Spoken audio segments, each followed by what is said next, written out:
Hey everybody, good afternoon. It's Wednesday at 3 p.m. Central Standard Time in Memphis. It's a glorious spring day and I'm excited to be able to tell you about another product offering that we have here at a Maker Studio. Now, if you're not familiar with the Maker Studio, it is a new sister company that we are in pre-launch, and there is a whole host of people that are makers that want to be able to tell you about the opportunity and the upcoming workshops that we're going to be doing through a Maker Studio. So this is not a product that you can buy online through our website. It has to be through one of our makers. So you want to make sure that you can connect with one of them, and you're going to be able to see some more information as you look at our Facebook page. And also maybe a new friend, somebody that you know on social media, or a family member may be a new maker, and you can find out about the products, how to buy them, and how to use them from those people. So one of the things I want to talk to you about today is staining furniture. Look at this old oak cabinet. How many of you have cabinets like this and you want to be able to change the color? The thing is, you may not want to paint them. You want to stain them, but you want them to be a beautiful walnut or a mahogany or maybe a dark black or a dark gray. You can get that look without paint, and you can get it by using our gel stains. Now, look over here. These beautiful gel stains come in 6 gorgeous colors. The great thing about these stains is that they are not a watery stain that you can't use, but they have a glaze consistency that you're able to use them on a lot of different surfaces, whether they're vertical as well as horizontal, because stains a lot of times are normally so thin that they run all over the place, and it's hard to use, especially on a vertical surface if you're going to be redoing your kitchen cabinets. Here's a biggie. We have created a beautiful glaze consistency gel stain that is water-based. That's huge. The ability to be able to use something indoors and it smells beautiful because it has natural essential oils in it. It can also be cleaned with soap and water. It's going to dry within about an hour to an hour and a half, so that way your projects can be complete. A lot of times people will talk to me and they're like, I need to be able to do a project or do a piece of furniture while I lay my children down for a nap. One of the worst things you can do is to work with an oil-based finish or an oil-based paint, because it takes forever to dry, but it also has a very strong odor. With our gel stains, you don't have to worry about that because it has a beautiful smell and it's going to dry very quickly. So I want to kind of go through some processes, some different ways that you can use it, and really kind of open up your mind to thinking not only can you just stain pieces that you're working on, but I love mixing painted finishes with stained finishes. A lot of the furniture out there you're seeing now is mid-century modern. So come on over here for just a second. This is a piece that we had rescued and restored, and it is a mid-century design. Incorporating the stained finish with the painted finish makes it that much better. To me, it pops, it's glamorous, it's edgy, and I think it can really make a difference in the whole piece, and a lot of people love going this direction. So also, this was, I'm going to show you this in just a minute, this was a cocktail table that Melanie in our office, it's her brother's, and he was like, I don't want it painted, but I want to be able to stain it. So we were able to come on top of this with a different color and really make it look like it was revived, that the finish was much richer, it was a different color, but it also covered up all this kind of worn look that a piece of furniture that's been stained is going to have after it's been sitting in the sun, after it's kind of bleached, and after it's been worn. Lisa, if you can come over here, let's get an idea with everybody and kind of show them what I'm talking about. So see on this area right here, it's just from nicks and use and surface and moving and that type thing. And sometimes it can even be more bleached. Sometimes you may have it where somebody's literally written into it, like this chest behind us was. I'm going to show you real quickly on that. I'm going to come over here and get my materials, one of the first things you want to make sure that you do when you're going to be redoing a piece of furniture in the stain is you want to clean it first. So I'm going to take my furniture cleaner and I'm going to use a lint-free rag. I prefer this over paper towels. It just holds more. And I'm going to go over the surface like this and clean all of it. I want to make sure I get any wax off.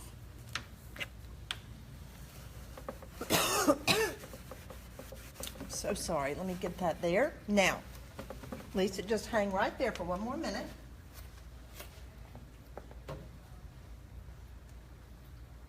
Now I'm going to come back with a sponge brush and my stain.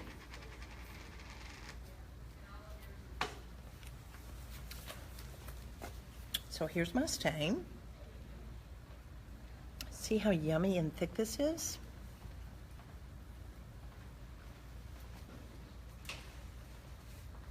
I'm going to apply it directly onto the wood. Now you'll notice this already has lacquer on top of it. I'm not worried about that. The gel stain allows me to be able to do that. I'm going to load up just a little bit more. Now you want to make sure that you work in smaller areas. You don't want to put too much on at one time.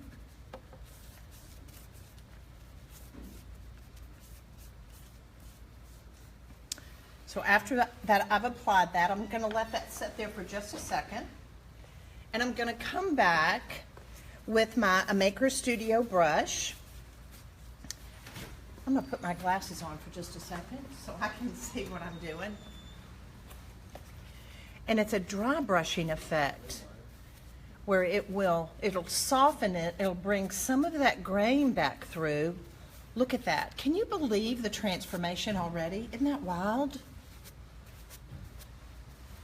I'm done. So I'm going to come back in here. See how this brush is done where it's cut at an angle, so it allows me to be able to go right back in. And I'm going to dry brush it. I normally will keep a rag with me. And I'll come back and just kind of offload just a little bit. Come back down in here. Now it's best to work on a section at a time. That's what's going to make a more successful finish. The other thing is, it's best not to go too thick. You can thin it if you want it to, or if you want to. As a rule, I'll just stay in small sections like this and then I don't have to thin it at all. So you'll notice the other thing I'm doing, I'm not going against it. I'm always going to go with the grain on a piece when I'm dry brushing. And I'm done. I don't want to keep working with it. If you want the color to go just a little darker, you can do 2 or 3 coats of this stain on there. Now, let's come back over to my oak cabinet. And let's kind of review a couple of things really quickly. So, the stain color that I chose on this particular piece is hazel mahogany. Now, look at the color of this, how rich it is. And this is just a regular oaked finish cabinet door. If there are nicks and crevices and areas that are uneven, you do need to use some 400 sandpaper, grit, and just lightly sand it. But as far as it adhering, you don't have to worry about that. That's only if there's bad areas that you want to just smooth out. On this kitchen cabinet, it's really in pretty good shape. So the only thing I need to do there again is just kind of come back and clean it. I want to make sure that I use the furniture cleaner. This gets off wax, this gets off grime, any type of residue that could act as a surfactant to where the stain would not grip. You want to make sure that you get all that off. A lot of people will make sure that they won't make sure that they're doing a good job of that, and it could run into a problem later. The other thing is I'm going to keep this loaded rag with this furniture cleaner on it, and that allows me to just dab my brush in it when I'm dry brushing. So I'll keep that next to me, and you've already got it saturated with some of the furniture cleaner. I'll just dab it like that so I can keep working on it. So let me just show you again. I'm going to use a sponge brush or another kind of brush. I could use a chip brush if I wanted to. And I'm going to lay some in. When I'm working on panel doors, I will normally work on the panel first, and then I'll work on the outside. I'm just going to work on this half section so you can see what I'm doing. See how I'm overlapping always into a wet edge?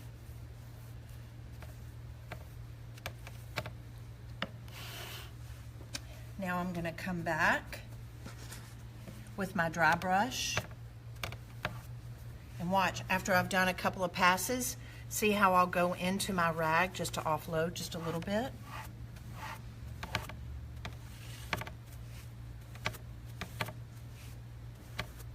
Look at that. Can you believe the change in the color and how rich it is?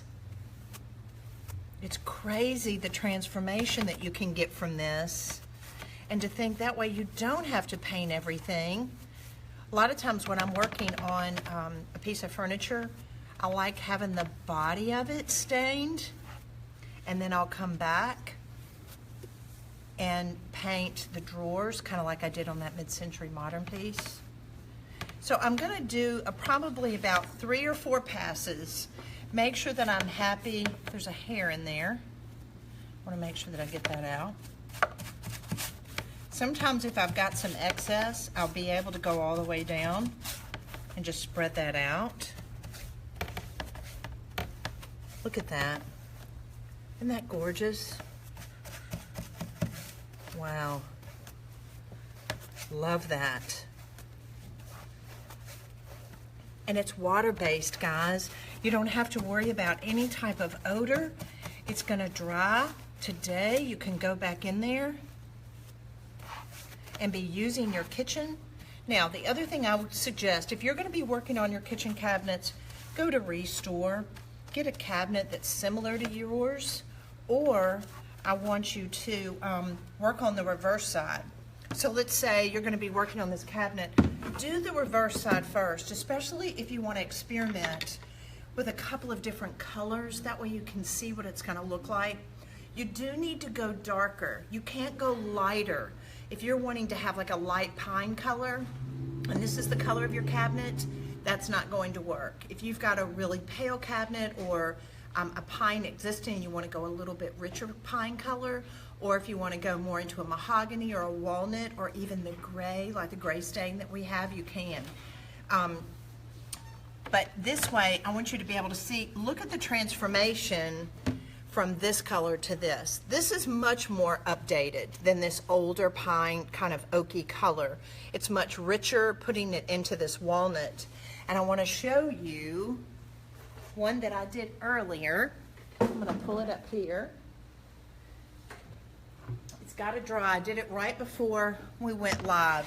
It's the same identical door. Look at the back. It was this oak cabinet door, and then I've done it in walnut. Isn't that incredible? Now, I just want this to be able to dry. It needs to come to tack. I want to probably give it a couple of hours to be able to dry, and then I'll come back and possibly put on another coat. I like doing 2 or 3 thin coats.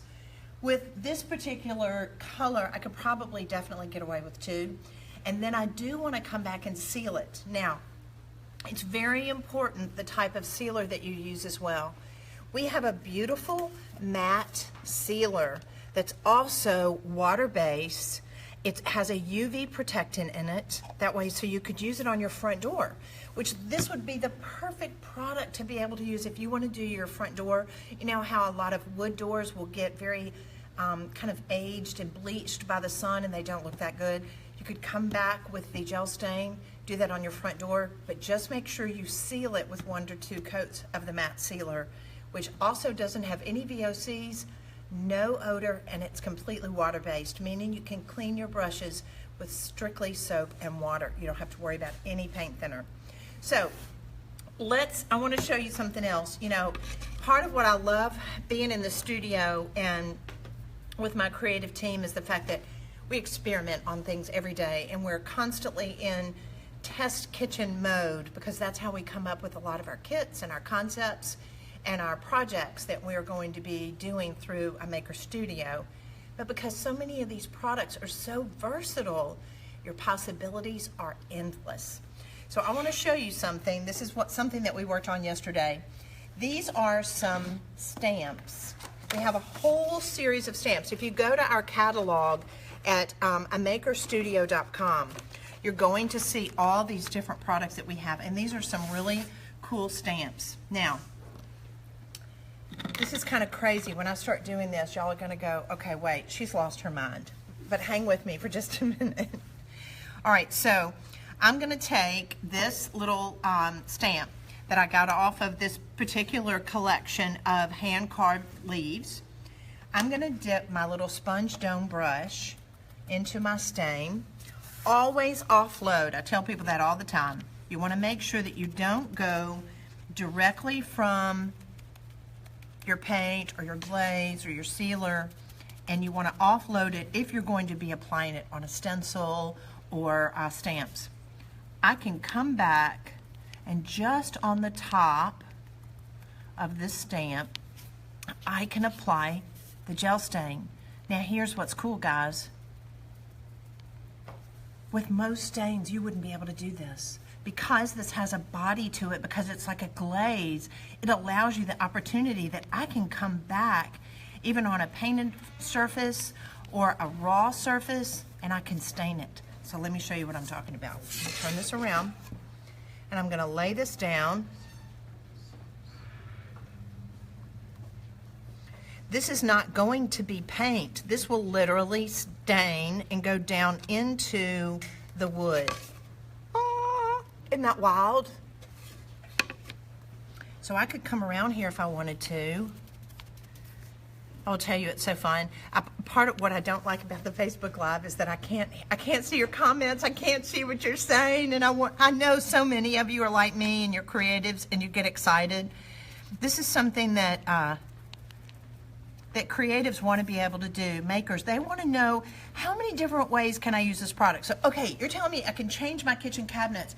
I can rescue and restore a piece of furniture and use it on an existing piece. If it has lacquer on it, if it has polyurethane, if it already has a sealant, if it has wax on it, please be sure that you take the wax off. But here was a raw frame that I did, and we used the walnut stain. We haven't waxed it, we haven't come back with a sealant, so you can use it on raw wood. You can use it on floors. So maybe you've got old floors that are all scratched up, just like this table was. You can come back directly on top of your wood floors that you don't want to paint, you want to stain them. Make sure you clean them really good with the furniture and cabinetry cleaner, so it's also a floor cleaner. Get all that wax and grime and residue off, and then just come back with the gel stains, and you're going to have a beautiful application of stain on your floors. If you want to, put a second coat on. If not, some people will be very happy with the application of just one coat, and then come back and seal it with the matte sealer. So I want to do one more of these because I want you to be able to just see. We're using our stamps with our gel stains. So I'm going to come back around here. I'm going to lay that down, press that in. Questions. Okay. Everybody's wanting to know what colors the gel stains come in. Oh my gosh, is that so fab? Okay, guys, let me come over here. Oh, isn't that's so exciting? All right, so this particular color is called Windsor Gray. I'm gonna open these up and let you see each one. Look at that. Oh, I'm getting ready to show you something on a piece of furniture piece that I've painted over here, how you can use the gel stains as glazes on painted finishes. This is antique pine. Yummy, yummy. Makes me think of a cabin. Here is an example of English walnut. Oh, don't you love that? All right. Another one that we have is called Kensington Black. This can also be used as a gel stain. Look at that. Isn't that yummy? So if you want to be able to go over your doors and your house and be able to have a beautiful black door, that would be perfect. And here's Hazel Mahogany. Look at that. It's beautiful. It's going to have a little bit more red finish to it than the walnut. All right, so let me come back over here and I want to show you one more thing. I'm going to do one more of my stain with my stamp. All right, I'm going to put just a little bit more stain on this. Come back that way with these stamps, how you can see I can create wreaths. I'm going to carry this all the way around. Now, I could come back with the pine or with a lighter color on top of this, and that way this wood stain is going to show up and I'll have a two-tone effect, so you can do both of them. All right, so now my last thing I want to be able to show you is that you can take the gel stains and use it as an antiquing solution on top of something that you have painted. So this particular piece was painted in a Southern Gentleman, and I'm just going to come on top of it with a little bit of my glaze. Now I will tell you, when I'm going to be working in a glazed situation, I'm going to add just a little bit of water. So I'm putting some of my gel stain in here, and I'm going to add just a little bit of water to it, and I'm going to mix it up. That way it's not quite so thick. The way we've made the gel stains is that it can go even on a vertical surface, so it's got a lot of body to it. It's got really, really rich pigments. Could you use this on the floor that has scratches to touch up the floor? Yes, that's what we were talking about, and the fact that if you've got a really scratched surface, even if people have written into it and you can see words and it looks terrible, this covers up a multitude of sins. It allows you to be able to have a totally different new floor. If it's rough to the touch, if you run your hands over it and it's really rough, hit it with just some 400 sandpaper first, and then you can come back on top of it. Make sure you clean the surface well with some water if you did sand it, and then come on top of it with the glaze. Remember, with these gel stains, you do need to make sure that you seal them with our matte sealer. So now I've thinned this down with just a little bit of water. And watch this. So maybe this is a piece of furniture that we've painted, and it's going to give you this beautiful glazed look. If I come back even on a white cream surface with maybe the gray color, it would look totally different. The versatility on this product is endless. You do want to work in sections. You don't want to do a whole piece at one time. Now watch this. So after it's sitting here, don't let it dry much at all. And then I want you to come back and just kind of rub this through. Look at that. You can even do striated applications if you're working on your cabinets. I'll let this come to tack for maybe 5 minutes or so, and then just kind of pull it back through, and you've got this gorgeous, rich, glazed effect with your gel stains. So you can use it on paint, you can use it on raw wood like we did here, you can use it on your floors, you can use it on existing furniture that has finishes on it already. Just make sure that you clean it good, lightly sand it if it's rough. You can put on 2 or 3 coats of the gel stain, so the more coats you put on, the richer your finish, the darker the color will go. So my advice to you would be, get all the colors, start experimenting, see which ones you like the best, and then it's your turn to go enjoy the bragging rights. Till next time.